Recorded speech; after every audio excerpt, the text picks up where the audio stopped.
Today, if you're a coach and you're handling your own sales calls, I'm going to tell you why you should never do that. You should never handle your own sales calls if you're a coach. I'm going to explain why, 3 simple reasons, and to show you a different way, a easier, faster way to get your calendar back and focus on what you truly enjoy, and finally get back some of those lost clients that are falling by the wayside and kind of falling through the cracks by you trying to handle all the sales calls yourself. So if it's the first time joining one of my lives, I'm Brian Czekanski, and I work with coaches in particular to pick up all those lost sales that they don't even know that they're losing all along their funnel. All those people that maybe bought a low ticket product and haven't moved up to their high ticket product along the way. Maybe they haven't watched their webinar all the way through and don't even see that offer.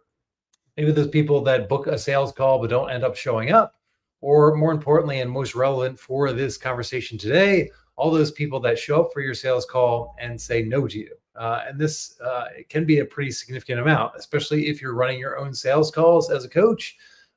If you're being honest with yourself and you're looking at your numbers and you have enough volume, enough lead volume coming through, say you've got at least 100 sales calls coming through every single month, like I would ask you, what is your conversion rate? I would say most professional salespeople, their conversion rate is around 25%. And for most coaches, whether they realize it or not, I've heard any number of conversion rates for people. A lot of times people will say, I've got a conversion rate of 40%, 50%. And usually if I look at their underlying data, what that happens is they're probably having very few sales conversations, or they're just making up the numbers altogether. So if you really look at your sales numbers, and if you're doing it at volume, and especially if you're filling up your calendar and you're a coach, I would probably estimate that your conversion rate is probably somewhere between 10 to 15%, which means you are leaving a lot of money on the table from that additional 85% potentially that are saying no to you. And they're not saying no to you because they can't afford it or now's the right time, like any number of reasons that they give you.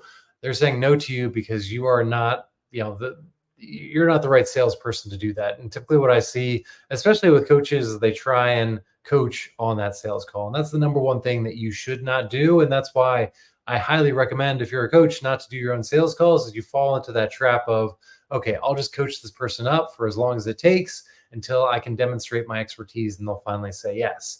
The problem is that doesn't really work on a sales call, because that person might be sitting there and they might have one objection or one question in the back of their mind, and they can't even get it addressed because you're doing so much. Number one, you're doing so much talking on a sales call, which is kind of the death of a sales call. You want that prospect to be doing as much of the talking as possible. I mean, just think about any conversation that you've had with a stranger and anybody that you met for the first time. You will tend to like that other person if they give you the opportunity to talk about yourself and your situation and what's going on with that. So if you're doing all the talking, if you're doing all the coaching on that sales call, that person is just going to walk away and not have that likability factor. It's not going to have that trust built up, because you haven't given them the space to kind of share what's really going on with them, what concerns they might have about you and your coaching program. Like, you don't give them space to, kind of think out loud about your program. They've obviously got on the sales call with some level of interest, but they're looking to explore a little bit more. And if you don't give them that space to do that, if you're just trying to kind of jump right in and start coaching them right away, that's typically where you get those conversion rates of below 25%. But again, I've worked with, even think of, like, even if you hire a professional salesperson, is converting people at 25%. Think about that other 75% of people that are falling by the wayside. And again, this is kind of where I fit in for even those coaches that do have a sales team. I fit in kind of, interacting and following up with those people, that 75% of people that say no to their sales team. And I'm able to put a different hook in front of them, different opportunity in front of them, answer some of those objections or concerns or whatever it is that the salesperson wasn't able to address. Maybe it was around money, maybe it was around time, maybe it was around identity. And the great part is, like, I'm not asking for a follow-up sales conversation. I'm just engaging them one-to-one on an email conversation or DM or SMS in a place that makes it easier for them. So I'm not asking for their time whatsoever. So again, it's a more conducive environment to really get to the truth and really get to all through their questions, all through their objections. And what it leads to is a higher volume of leads being conversed with. but it also leads to more people into your program because I can go through I can have 100 sales conversations in a week very easily.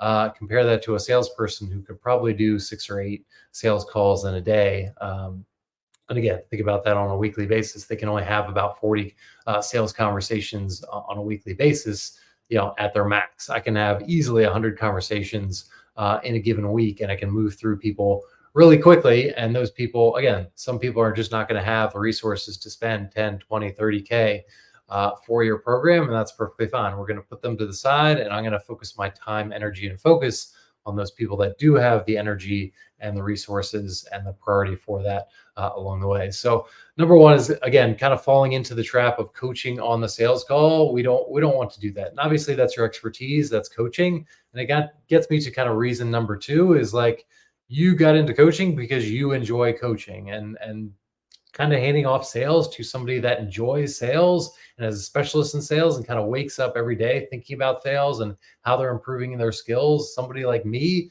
who's kind of been sharpening that axe for, I've been working in the high ticket sales space since 2007 almost, in terms of like how many years I've been doing this in terms of the experience, number of conversations, again, the number of books I've read, the amount of mentors that I've spent in terms of that. Like sales is what gets me excited in the morning. In the same way that coaching gets you excited, like sales, just from a psychology perspective, to be able to kind of handle objections, to answer questions, like what my mission and passion is really about is like, how can I find those people that have these bleeding neck problems, and how can I get them in front of those experts that can solve those problems really quickly? So like that's become my passion, and that's been my passion for a while, is like, okay, I realize that certain people, whether it's health, wealth, relationships, financial, like whatever it is, people are struggling in so many ways, whether they realize it or not. And there's experts out there that can get them to that promised land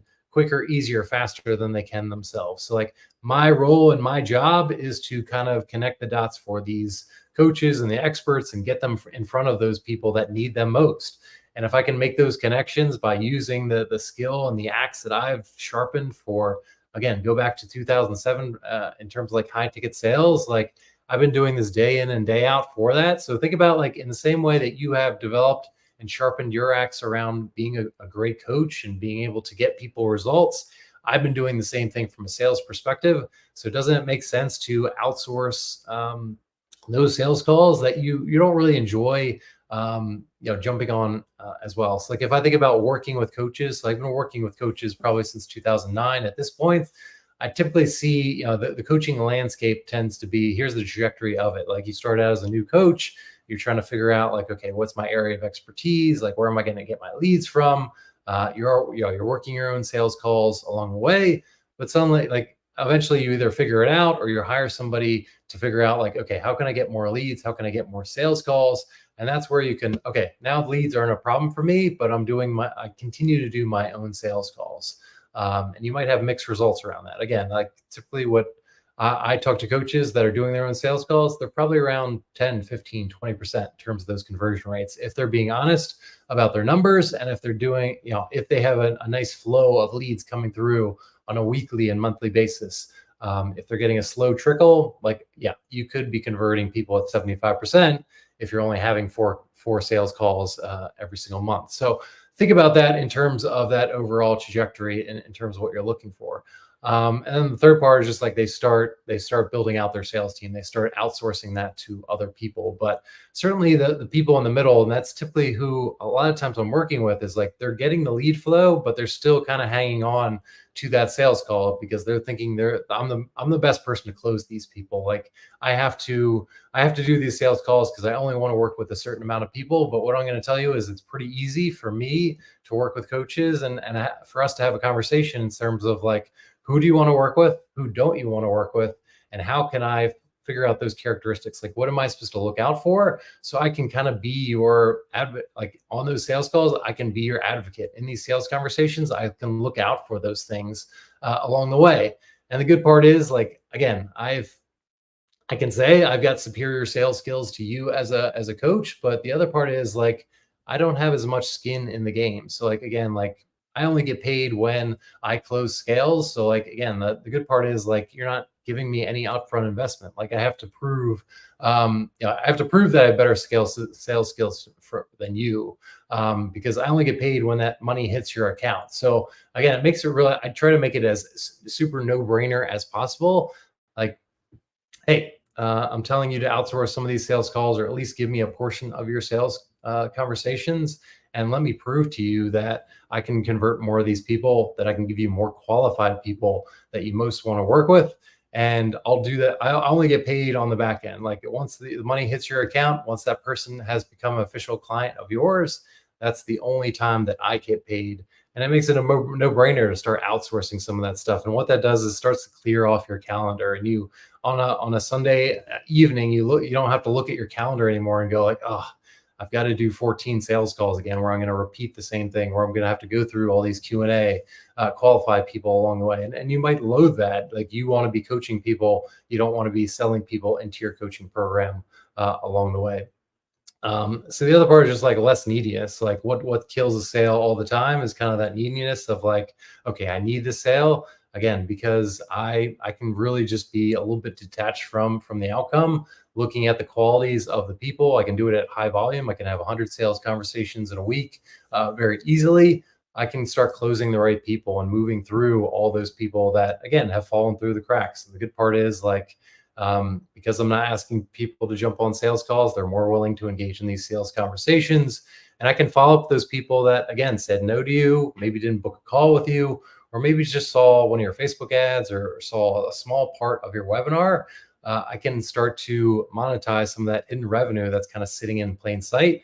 And by doing that, I can feed you back a lot of great information in terms of their, like how they describe their problems, what dream outcomes are they looking for, and all that can feed through to your front end, where that can improve your ads, that can improve your webinar or your low ticket products, or any number of things along the way in terms of what you're looking for. So if you're a coach sitting there, and again, you might be handling all your sales calls right now, your calendar might be filled up in terms of your coaching clients and your sales calls, and you're kind of struggling with that, consider that, there's any number of reasons why you should consider even a small portion of those sales calls. Consider outsourcing that to somebody like me that, again, only gets paid when we're able to fulfill on the promise that I have of consistent high ticket clients for you. So if you've got a 10 or 20 or 30K type of coaching offer, and you've got a list of low ticket buyers, maybe it's worth us having a conversation and seeing if there's a good fit, and seeing if I can take up some of those sales conversations. Even if you're not willing to give up your sales calls, I can tell you there's plenty of lost clients that are kind of sitting right in your lap right now that I can start having conversations with. I can kind of sit, again, if you have a sales team as well, I can be very complimentary to what they're doing right now, collecting all those and engaging all those people and reactivating those people that have kind of fallen through the cracks in your funnel. Reactivating them, engaging them in a conversation, answering their objections, questions, and moving them through the process, and ultimately closing more people and handing high ticket clients to you on a silver platter, and only getting paid when I deliver on those promises that I'm making. So if that was helpful, hit like on whatever platform you're on. If you're watching on YouTube, hit that subscribe button. If you're not already a subscriber, hit that notification bell so you know anytime I come up with new content, and I'll see you on a future live.